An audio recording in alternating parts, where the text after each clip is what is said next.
Salut à tous, le journal du mondial de ce samedi 9 juin.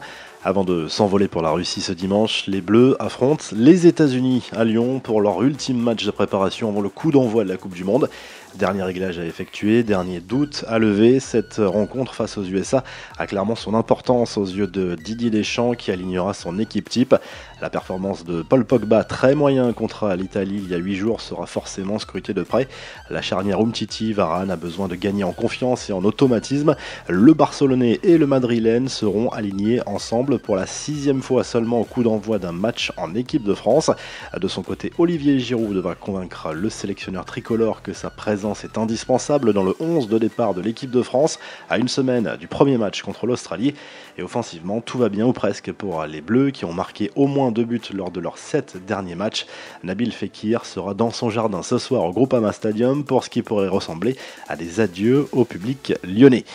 Du côté des États-Unis, la priorité est à la reconstruction après l'échec lors des éliminatoires du Mondial 2018.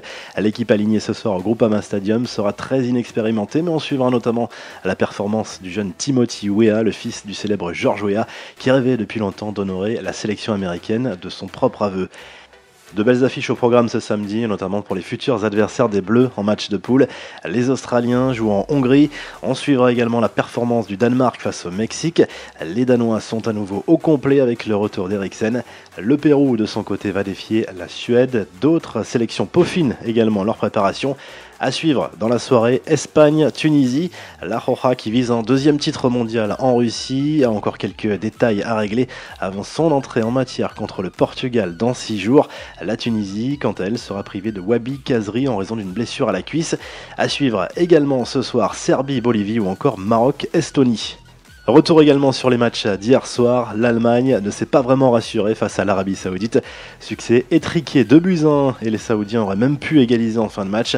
Les médias allemands se montrent très critiques à 8 jours du premier match contre le Mexique dans le groupe F. La Croatie a dominé le Sénégal dans la douleur 2-1 et la Suisse a battu le Japon 2-0. Les Helvétiques, toujours aussi solides défensivement, sont prêts pour défier le Brésil le 17 juin. La Pologne a concédé le match nul contre le Chili, 2 buts partout. Enfin, l'Iran a dominé la Lituanie 1-0.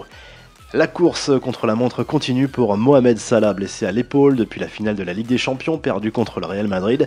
L'attaquant égyptien est d'ailleurs revenu sur cet épisode lors d'une interview diffusée par le quotidien Marca ce samedi. Alors que Sergio Ramos a déclaré que le buteur de Liverpool aurait pu continuer à jouer ce soir-là, Salah s'est contenté de répondre avec humour.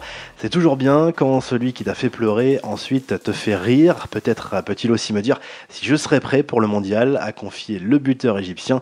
Il y a 3 jours, Hector Cooper, son coach en sélection, s'est montré rassurant concernant l'état de santé de son joueur. Sa présence le 15 juin contre l'Uruguay reste malgré tout incertaine.